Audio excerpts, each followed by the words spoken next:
Sir, आपने कहा कि ग्रामीण विकास जो है वह भारत को आत्मनिर्भर बनाने में बहुत महत्वपूर्ण भूमिका निभाता है।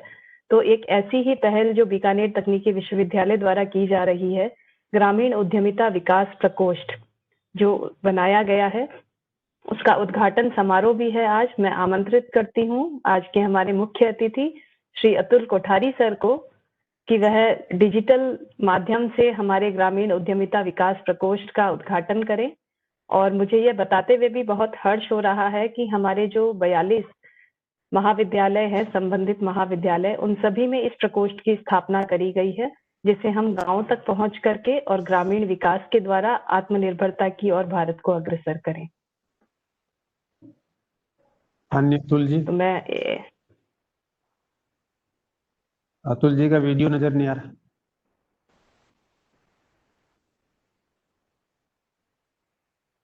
अतुल सर, क्या आप हमारे साथ जुड़े हुए हैं? बिल्कुल।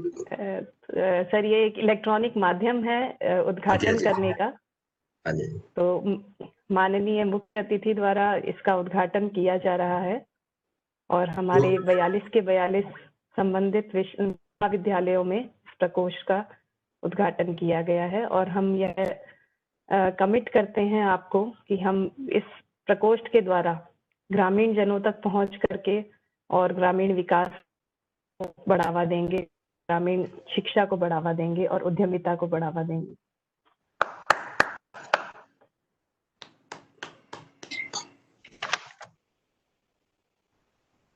Thank you sir.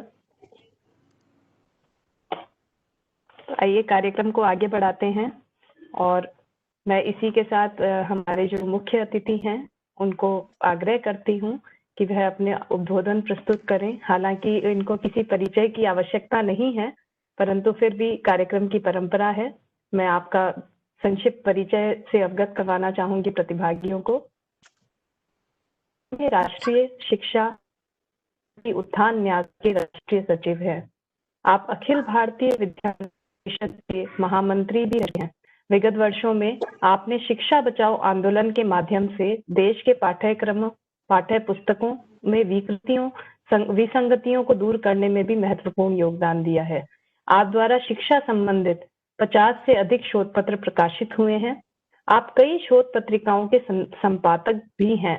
वह आप इन सभी संस्थानों और मंचों के माध्यम से निरंतर भाषाओं के विषय में बात करते हैं। वह इन विषयों को उजागर करते हैं तथा भारतीय भाषाओं को बढ़ावा देने हेतु प्रोत्साहित करते हैं। मैं आमंत्रित करती हूं सर को, आग्रह करती हूं कि वह हमारा मार्गदर्शन करें। Over to Kothari sir. Bikaner तकनीकी विश्वविद्यालय द्वारा एम्प्लॉयर एसोसिएशन ऑफ राजस्थान एवं शिक्षा संस्कृत उत्थान न्यास के संयुक्त तत्वावधान में आयोजित इस आत्मनिर्भर भारत में तकनीकी शिक्षा का योगदान, इसके कार्यक्रम के सम्मानीय अध्यक्ष और अपने विश्वविद्यालय के सम्मानीय कुलपति हमारे मित्र प्रोफेसर एच.डी. चारण जी, विशिष्ट अतिथि प्रोफेसर प्रेमानंद मिश्रा जी,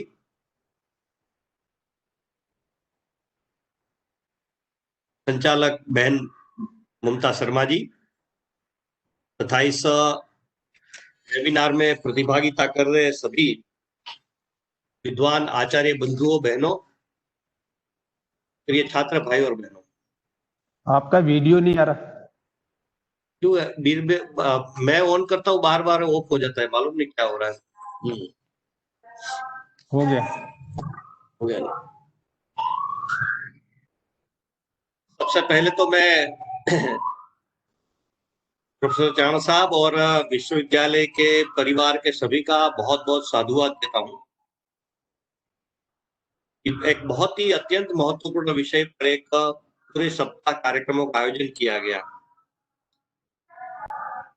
और आज ग्रामीण उद्यमिता प्रकोष्ठ का उद्घाटन भी किया गया।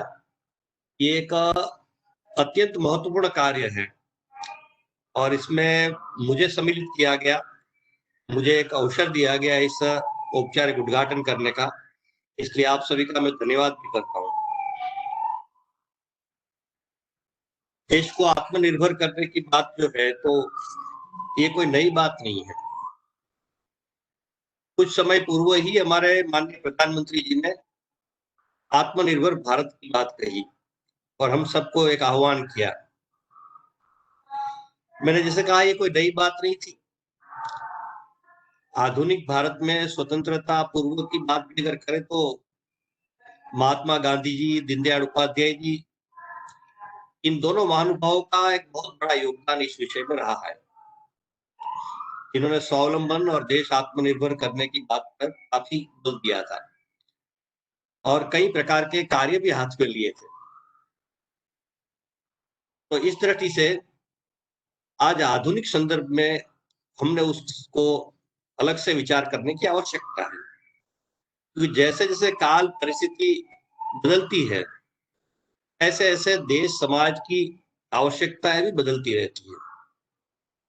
इस संदर्भ में लेकिन मूलभूत जो चिंतन है, वो पूज्य महात्मा गांधी जी ने दिया हो, दीनदयाल जी ने दिया हो, या हमारे प्रधानमंत्री जी ने अभी बात कही हो, मूल आधार तो वही है, मूल चिंतन एक ही है, मूल सिद्धांत एक ही है,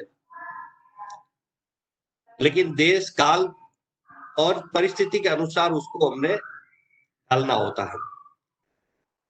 इस दृष्टि से देश को अगर आत्मनिर्भर करना है, तो जब तक देश के छात्र आत्मनिर्भर नहीं होंगे, तब तक देश आत्मनिर्भर नहीं हो सकता है।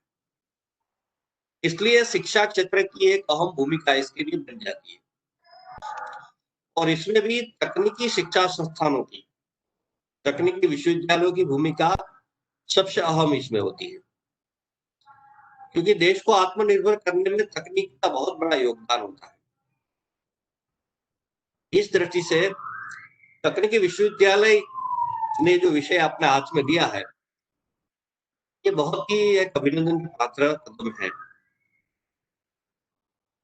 जब माननीय प्रधानमंत्री जी ने आह्वान किया सबको और लोकल को वोकल बनाने की बात कही, और सौभाग्य से शिक्षा नीति में भी इन सब बातों का उल्लेख है, लेकिन शिक्षा नीति की बात मैं आज ज्यादा नहीं करूंगा, जिसकी चर्चा हमने कल करनी है।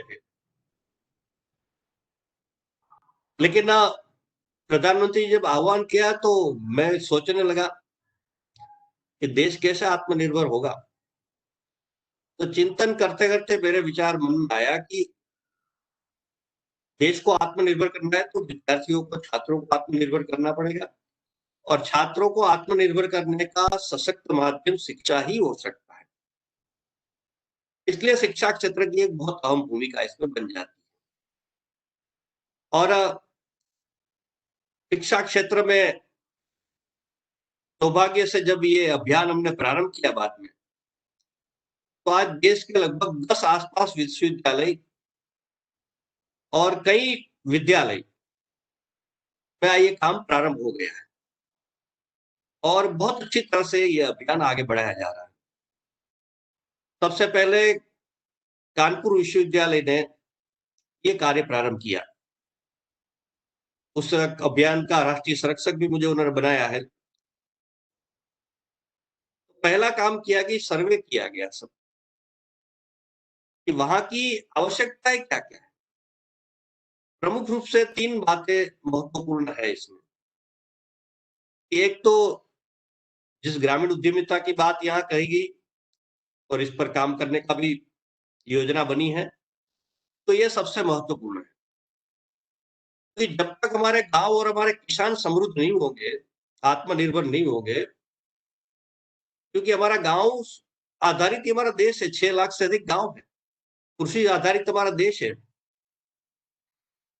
तो इसलिए कृषि और गांवों को आत्मनिर्भर बनाना ये पहली प्राथमिकता होनी चाहिए, क्योंकि आज दुर्भाग्य से कुछ वर्षों से हमारे यहाँ किसान आत्महत्या कर रहे हैं।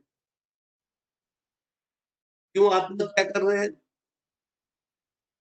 तो जब वो बीज बोते हैं तब तो बीज बहुत महंगा मिलता है उनको, खाद भी बहुत महंगा मिलता है, सारी चीजें उनको महंगी लेकर वो बुआई करते हैं। और जब फसल अच्छी हो जाती है तो दाम बिल्कुल कम हो जाते हैं। उदाहरण के लिए कई क्षेत्रों में देश के विभिन्न राज्यों में अलग अलग जिलों में स्थिति देखने मिलती है। टमाटर की फसल बहुत अच्छी हो गई, अभी फसल हो गई तो भाव इतना कम, दाम इतने कम हो जाते हैं कि कभी कभी तो किसान बेचारे परिवहन का खर्चा भी नहीं हो सकता है, इसलिए रोड पर फेंक देते हैं। जब 100 रुपये केजी टमाटर होता है और जब किसान रोड पर टमाटर फेंक देते हैं, उसी समय टमाटर के सॉस के दाम में 1 पैसा कम नहीं होता। उसी गांव में वो टमाटर का सॉस मल्टीनेशनल विदेशी कंपनी पेप्सी जैसी कंपनियों से बना हुआ सॉस बिकता है, और जब टमाटर रोड पर लोग फेंक देते हैं तभी वो किसान जब किराना की दुकान में टमाटर का सॉस लेने जाता है तो उसमें 1 पैसा दाम कम नहीं होता है। क्या हमारे इंजीनियर टमाटर सॉस बनाने के छोटे-छोटे कोई उद्योग नहीं स्थापित कर सकते? इसके लिए कोई हम मशीनरी नहीं विकसित कर सकते? कोई बड़ी बात नहीं है। पूर्व में तो हमारे घरों में भी टमाटर के सॉस महिलाएं बना लेती थी। तो उन किसानों को टमाटर के दाम भी अच्छे मिलेंगे, साथ साथ वहां उद्योग स्थापित होने से वहीं के युवकों को रोजगार प्राप्त होगा और उस क्षेत्र का भी उद्योग स्थापित होने से विकास होगा। क्योंकि आज हमारी सारी व्यवस्थाएं, सारी नीतियां शहर केंद्रित हो गई है। बड़े उद्योग भी शहरों में स्थापित होते हैं। तो इस प्रकार की जो महात्मा गांधी जी ने एक विकेंद्रित अर्थव्यवस्था की बात कही है, इस दिशा में हमने कदम बढ़ाए। इस प्रकार की तकनीकी का विकास, बस किसानों के लिए 2 ही बात आवश्यकता है। एक तो प्रोसेसिंग की व्यवस्था वहां ठीक हो जाए, दूसरा मार्केटिंग की व्यवस्था हो जाए, तो फिर किसानों को बहुत कुछ हर विषयों में, हर बातों में, हर फसल में लाभ मिल सकता है। क्योंकि सारी जो प्रक्रिया है आज हमारे देश में, जैसे उदाहरण के जिस झाबुआ में हमने एक 4 विद्यालयों के संकुल ने पूरे झाबुआ जिले को आत्मनिर्भर करने का कार्य प्रारंभ किया है, 2 तारीख को इसका उद्घाटन किया, तो उस क्षेत्र में भी टमाटर बहुत अच्छे होते हैं। तो कई बार तो लोग जैसे कहते हैं कि हमारे टमाटर तो पाकिस्तान तक जाते हैं, अच्छी बात है वो, लेकिन किसान को क्या मिलता है? वहां टमाटर जो होते हैं वो टमाटर उनको भेजना है, विदेश भेजना है कि दिल्ली भेजना है, तो वहां से वो मेघनगर स्टेशन है, रेलवे स्टेशन, वहां तक वो पहुंचाते हैं। तो मेघनगर पहुंचाने का परिवहन का खर्चा होता है, मजदूरी का खर्चा, चढ़ा उतारने का दोनों होता है। फिर वहां से ट्रेन में ले जाते हैं, ट्रेन का खर्चा होता है, वो दिल्ली आता है और दिल्ली से फिर वो पाकिस्तान जाता है ट्रेन से। अभी इतनी प्रक्रिया में कितने बिचौलिए लाभ लेते हैं, कितनी मजदूरी का खर्च होता है, कितने टमाटर वेस्ट होते हैं, तो जिससे इस कारण से किसानों के हाथ में कुछ नहीं आता है। दूसरी बात की जो प्रेमानंद जी ने भी बात का थोड़ा उल्लेख किया, ये हमारे यहाँ आधुनिकता यानी पश्चिम का अंधानुकरण, यही आधुनिकता हमने मान लिया। आधुनिकता का तात्पर्य कोई पश्चिम से, पूर्व से, उत्तर से, दक्षिण से नहीं है। वो तो आधुनिकता तो मन से जुड़ा हुआ विषय है। जैसे हमारे यहाँ किसान पहले बैलगाड़ी से खेती करते थे, लेकिन आधुनिकता में क्या आया, ट्रैक्टर आ गया इसकी जगह। अभी जिन पश्चिम के देशों में ट्रैक्टर से खेती की जाती है, वहां किसानों के पास बड़े बड़े खेत होते हैं, 200, 500, हजारों एकड़ जमीन होती है, तो उनकी शायद आवश्यकता मजबूरी दोनों होगी। हमारे यहाँ तो किसानों के पास छोटे छोटे खेत होते हैं, 2 एकड़, 4 एकड़, 8 एकड़, 10 एकड़, 15 एकड़ जमीन होती है, और ट्रैक्टर से उस जमीन में जो कछुए जैसी चीजें होती है, जो जीव जंतु होते हैं कि जो खेती के लिए बहुत उपयोगी जरूरी चीज है, वो भी मर जाते हैं कछुए, तो उल्टा जमीन को भी नुकसान होता है। और हमारे छोटे छोटे किसान ट्रैक्टर खरीद भी नहीं सकते, कहीं से किराए पर लेना पड़ता है उनको। लेकिन हमने हमारी बैलगाड़ी को आधुनिक बनाने का कभी विचार नहीं किया कि बैलगाड़ी को किस प्रकार इसके जो व्हील है, उसके जो बेरिंग है, ऐसी जो सारी चीजें छोटी छोटी है,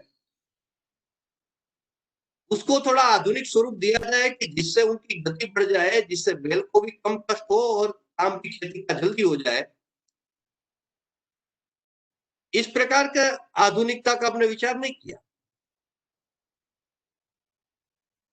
तो पहली बात है कि ये जो कृषि क्षेत्र की वहां की आवश्यकता है, उसको चिन्हित करना, और वहां इस प्रकार के कुटीर गृह उद्योग क्या प्रारंभ हो सकते हैं, वहां की आवश्यकता के अनुसार तकनीकी का विकास करना, ये पहला काम है। दूसरा, उद्योगों की दृष्टि से विचार करें कि उद्योग की आवश्यकता क्या है। क्या इंजीनियरों की जरूरत नहीं है हमारे देश को या दुनिया को? बहुत आवश्यकता है। लेकिन हमारे इंजीनियर जो निकल रहे हैं, इनका स्तर क्या है, ये सबसे बड़ा प्रश्न है। देश विदेश में कई जो सर्वे हुए हैं, अध्ययन हुए हैं, उसके आंकड़े बताते हैं कि भारत में इंजीनियरिंग पढ़ाई करने वाले निकलने वाले छात्र जैसे 25%, 25% भी काम के जॉब के लायक नहीं है।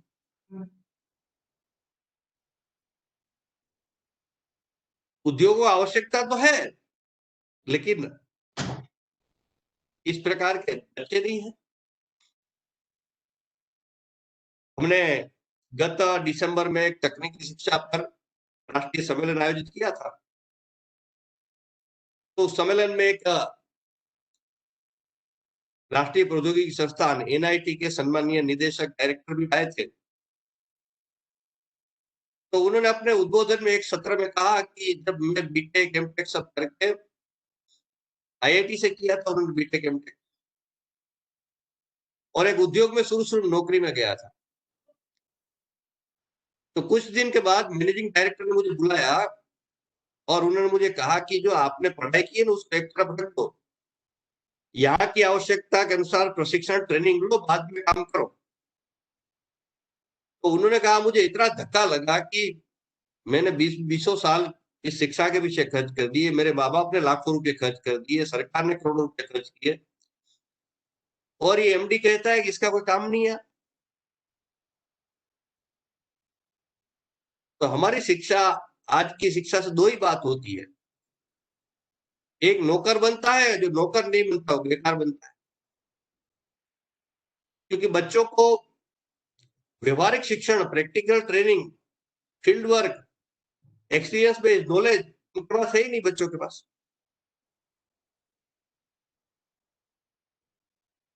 तो इस दृष्टि से बच्चों में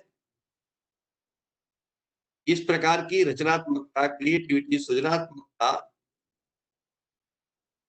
शोध का स्वभाव बने, इस दृष्टि से हमने शिक्षा की पाठ्यक्रमों का स्वरूप और इस प्रकार की पेडागोजी का विचार करना पड़ेगा। आज हमारे यहाँ अधिकतर थियरी पढ़ाई जाती है, कुछ मात्रा में प्रैक्टिकल जहां होता है वो भी लैब तक सीमित होता है। भारतीय जो मूल परंपरा है शिक्षा की, उसमें तो पहले प्रैक्टिकल करो, बाद में थियरी पढ़ाओ। तो थियरी समझना बहुत इजी हो जाता है, बहुत आसान हो जाता है। जब बच्चा प्रैक्टिकल काम कर लेता है फिर थियरी समझना बहुत सरल है। एग्जाम्पल, उदाहरण के लिए, मैं जब कॉमर्स में पढ़ाई करता था तो हमारे अकाउंट आता था, तो अकाउंट में 2 भाग थे, एक द्विनोदी पद्धति और एक अपनी देशी पद्धति। तो देशी पद्धति के 30 मार्क्स थे, तो मैं उस 30 मार्क्स देशी पद्धति का जब भी लेक्चर होता था तो मैं कभी नहीं बैठता। फिर भी मुझे उस 30 में से 27, 28, 29 मार्क निश्चित आते थे। क्यों? क्योंकि मैं मेरे चाचा जी की पीठी पर प्रैक्टिकली वो अकाउंट का काम करता था। फिर 2-4 मार्क की थियरी आती तो कोई भी पढ़कर कर लेगा।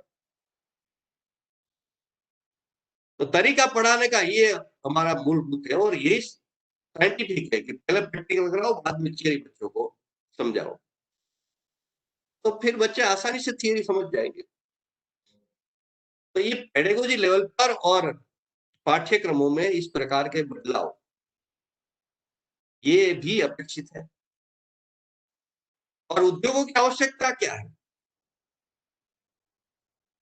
अभी कई जगह पर शुरू हो गया है, लेकिन इंस्टीट्यूशन और इंडस्ट्रीज का टाई अप, इंटरेक्शन, ये सब को सुनिश्चित करने की आवश्यकता है, क्योंकि जैसे उद्योग को बच्चे चाहिए ऐसे मिलते नहीं है, और फिर हमारी फौज तो बच्चों की बेकार खड़ी है सामने। मेरे एक मित्र ने होटल मैनेजमेंट का कोर्स शुरू किया 3 साल का। आजकल तो चल रहा है ना होटल मैनेजमेंट, 3 साल का कोर्स, लाखों रुपया फीस। तो वो कहते थे कभी आप आइए तो देखिए हमारा कॉलेज।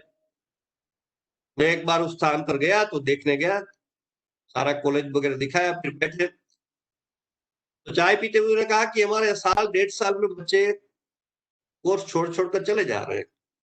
मैंने कहा क्यों? मैंने कहा आपके यहाँ शिक्षकों की कमी है, शिक्षक है तो पढ़ाते ठीक नहीं है, क्या है समस्या? तो कहना वो सब ठीक है। फिर मैंने कहा क्या समस्या? तो उन्होंने कहा कि हम 3 महीने शुरू बच्चे आते हैं तब तो हम फेमिलियर हो जाए इसलिए कॉलेज में उनको रखते हैं, लेकिन 3 महीने के बाद हर बच्चे को किसी न किसी होटल से हम टाइप करा देते हैं, और 3 घंटे वो कॉलेज में आते हैं और 4 घंटा होटल में जाकर काम करते हैं। तो साल 1.5 साल हो जाता है तो होटल के मालिक या मैनेजर ही कहता है कि बेटे तुमको 3 साल क्यों पढ़ाई करने की जरूरत है, तुम आ जाओ कल नौकरी दे देंगे, और बच्चे छोड़कर जाते हैं और नौकरी मिल जाती। तब मुझे विचार आया कि क्या होटल मैनेजमेंट का 3 साल के कोर्स की जरूरत है क्या? और प्रैक्टिकल नॉलेज हो गया, अनुभव हो गया, तो होटल को जैसे जैसे लोग चाहिए, तो नहीं तो कोई भी 3 साल का कोर्स करके आने के बाद भी उनको 4-6 महीने ट्रेनिंग देने के बाद वो काम में लगता है। तो ये तो इनके यहाँ फ्री में आ रहा है और रेडीमेड व्यक्ति मिल गया। तो जिस प्रकार की उद्योगों की आवश्यकता है, इस प्रकार का स्किल डेवलपमेंट के या प्रैक्टिकल वोकेशनल एजुकेशन जो भी है उसके कोर्सेज होने चाहिए। तो उन्होंने कानपुर में सारा किस किस प्रकार के उद्योग है और क्या क्या उनकी आवश्यकता है, उद्योगपतियों से भी बैठक की और चिन्हित किए इस विषय, और आगे इस प्रकार के स्किल डेवलपमेंट के कार्यक्रम यूनिवर्सिटी में प्रारंभ कर रहे हैं। तो दूसरी बात ये है। तीसरी बात ये कि स्थानीय कई बात ऐसी होती है, कला, कारीगिरी आदि आदि बातें, या स्थानीय लेवल पर भी अलग अलग प्रकार के इनोवेशन करने वाले, भले ही जिसको हम अनपढ़ कहे, ऐसे लोग होते हैं।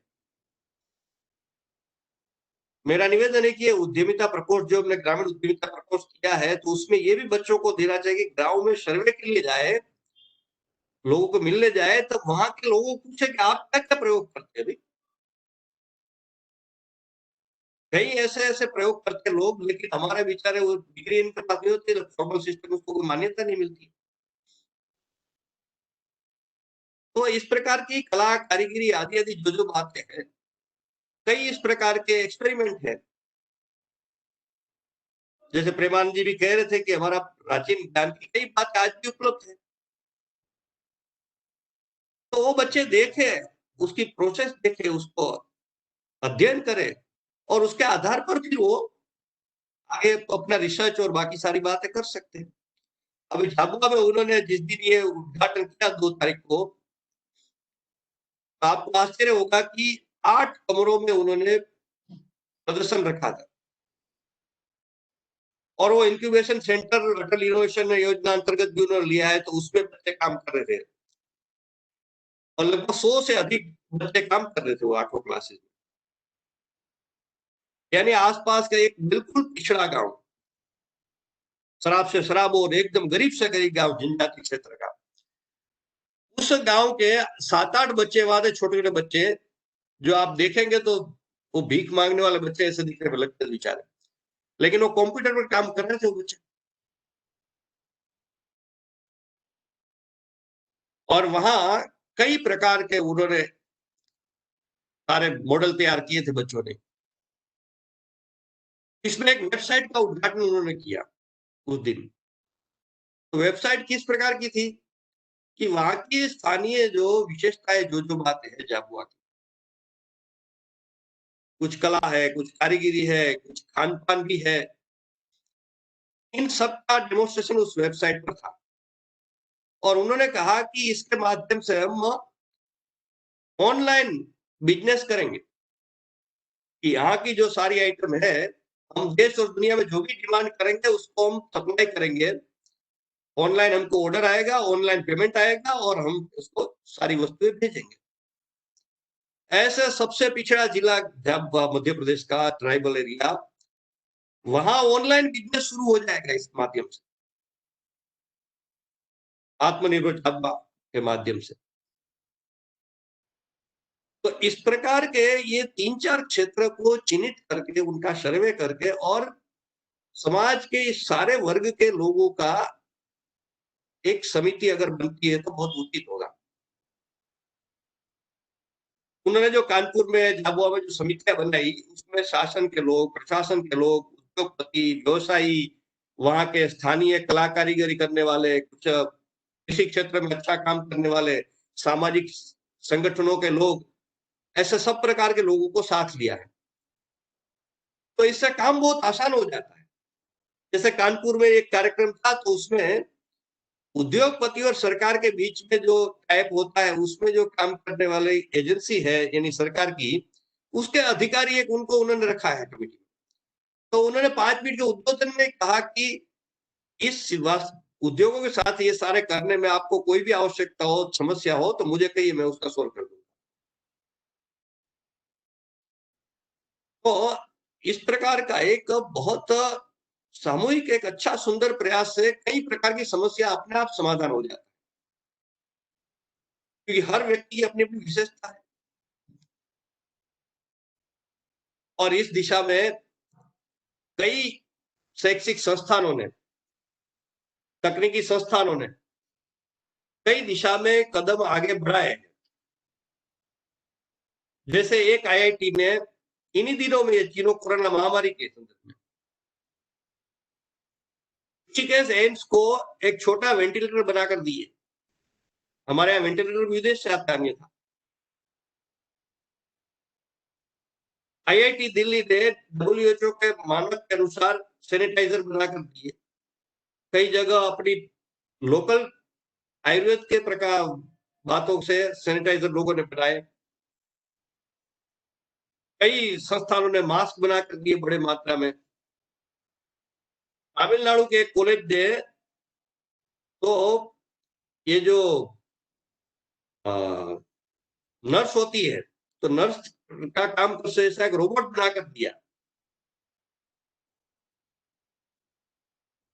तो इस प्रकार के भागलपुर ट्रिपल आईटी ने, उन्होंने एक ऐप तैयार किया कि जिससे कोरोना पॉजिटिव या नेगेटिव चेक किया जा सकता है। अभी तमिलनाडु के अपने साथ जुड़े हुए एक विद्यालय ने, छोटे से कस्बों में, गांव में विद्यालय है वो, उन्होंने कुछ आईटी कंपनियों के साथ टाइप किया विद्यालय में, और वहां के विद्यार्थी ऐप बनाने का सीख रहे हैं। और 4 ऐप तो अभी तक उन्होंने बना लिए उन बच्चों ने। वो तो इंजीनियर के बच्चे नहीं है। वो तो विद्यालय में पढ़ रहे हैं अभी। तमिलनाडु में ये एक होल्डिंग हॉस्पिटल बनाकर बच्चों ने दिया, आईआईटी के बच्चों ने, कि जो कहीं भी इधर उधर इसको ले जाया जा सकता है। तो मेरा कहने का तात्पर्य है कि हमारे बच्चों में कोई कमी नहीं है।